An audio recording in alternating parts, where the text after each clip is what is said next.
উৎসবে রঙিন পহেলা বৈশাখ। পহেলা বৈশাখের একটা খবর। সকালে যদিও আমি আপডেট দিছি আমাদের রাজবাড়ী জেলার পহেলা বৈশাখ উৎসব সম্পর্কে, তারপরেও আমি যে ভিডিও ফুটেজগুলো দেব এই খবরে, সেগুলো আমাদের রাজবাড়ির ডিসি অফিসের সামনে।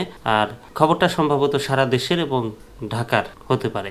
বিস্তারিত বাকিটা পড়লে জানতে পারবো। উৎসবে রঙিন পহেলা বৈশাখ। উৎসবে রঙিন পহেলা বৈশাখ বাংলা 1432 সালের প্রথম দিনে রাজধানী সহ সারা দেশে উৎসবের আমেজ। ফ্যাসিস্ট মুক্ত পরিবেশে এক ভিন্ন আবহে এবার বর্ষবরণ চলছে। প্রথম প্রহরে সকাল 6টায় রাজধানীর রমনার বটমূলে ছায়ানটের আয়োজনে সূচনা হয় নতুন বছরের। এই ঐতিহ্যবাহী বর্ষবরণ অনুষ্ঠানের এবারের মূল প্রতিপাদ্য ছিল আমার মুক্তি আলোয় আলোয়। ভোরের প্রথম সূর্যকিরণে শুরু হওয়া এই আয়োজনে পরিবেশিত হয় 24টি সাংস্কৃতিক পরিবেশনা। এর মধ্যে ছিল 9টি সম্মেলক গান, 12টি একক সঙ্গীত এবং 3টি আবৃত্তি। আজ বাংলার প্রথম বৎসরের প্রথম দিন। এটা বৎসরের প্রথম দিন যেন খুব সুন্দর হোক, সুন্দর করে কাটি, সেভাবেই আমরা এটার প্রস্তুতি নিয়েছি। শিল্পীরা মেরুন পাঞ্জাবি ও সাদা পায়জামা এবং নারীরা মেরুন পাড়ের অফ হোয়াইট শাড়িতে সজ্জিত ছিলেন। এই রঙের সাথেই মিল রেখে সাজানো হয়েছিল মঞ্চ। অনুষ্ঠানটি সরাসরি সম্প্রচারিত হয় ছায়ানটের ইউটিউব ও ফেসবুক পেজ ছাড়াও বিভিন্ন ইউটিউব চ্যানেলে। অনুষ্ঠানের শেষ অংশে ফিলিস্তিনের গাজা উপত্যকায় নিহতদের স্মরণে 1 মিনিট নীরবতা পালন করেন শিল্পী ও দর্শনার্থীরা।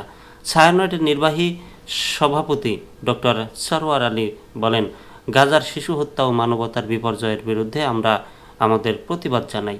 তাদের স্মরণে আমরা 1 মিনিট নীরবতা পালন করছি। এরপর সম্মিলিত কণ্ঠে জাতীয় সঙ্গীত পরিবেশনের মাধ্যমে অনুষ্ঠানটির সমাপ্তি ঘটে। এদিকে বর্ষবরণের আরেকটি বড় আয়োজন ছিল চারুকলা অনুষদের আনন্দ শোভাযাত্রা, যা সকাল 9টা ঢাকা বিশ্ববিদ্যালয়ের চারুকলা অনুষদ প্রাঙ্গণ থেকে শুরু হয়ে শাহবাগ টিএসসি শহীদ মিনার দেয়াল চত্বর প্রদক্ষিণ করে আবার চারুকলায় ফিরে আসে।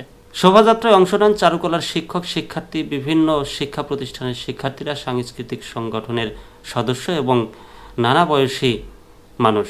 মুখোশ, বিশাল আকৃতির বাঘ, পাখি, মাছ, পাপেট এবং বিভিন্ন মোটিফ নিয়ে শোভাযাত্রাটি ছিল একেবারে চোখ ধাঁধানো। এবারের আয়োজনে বিশেষভাবে উঠে এসেছে প্রতিবাদের সুর, ফ্যাসিবাদের অবসান, থিম পানি লাগবে পানি, মোটিফ এবং শেখ হাসিনার মুখবয়ব ফুটিয়ে তোলা শিল্পকর্ম সবই জানিয়ে দিয়েছে। এই বর্ষবরণ উৎসবই শুধুই উৎসব নয়, বরং এক প্রতীকী প্রতিরোধও। শোভাযাত্রা ঘিরে ছিল না অতিরিক্ত নিরাপত্তা বলয়ের কঠোরতা। পুলিশ ও অন্যান্য আইনশৃঙ্খলা বাহিনীর সদস্যরা প্রথম সারিতে না থেকে উৎসবমুখর মানুষের পাশে পাশে নিরাপত্তার দায়িত্বে ছিলেন, যাতে উৎসবের স্বাভাবিক ছন্দে কোনো ব্যাঘাত না ঘটে। এবারের বৈশাখে রাজনৈতিক দৃশ্যপটও ছিল ভিন্ন। দীর্ঘদিনের নিস্তব্ধ পরিবেশের অবসান ঘটিয়ে এবারের নববর্ষ যেন সত্যিকারের মুক্তির বার্তা বয়ে এনেছে। আলপনা, গান, রং আর মানুষের ঢল সব মিলে নববর্ষ হয়ে উঠেছে একটি নতুন সূর্যের আহ্বান। রমনা টিএসসি চারুকলা সরোয়ার্দী উদ্যান জুড়ে মুখর ছিল ঢাকাবাসী। উৎসবের রং ছড়িয়ে পড়ে শহরের অলিতে গলিতেও। বৈশাখী গানের মুখরিত বাংলার জনপদে আজ সোহে বৈশাখ শুধু একটি সুর নয়, এজন্য নতুন দিনের নতুন সমাজ চিন্তার, নতুন আশার এক সংগ্রামী উচ্চারণ।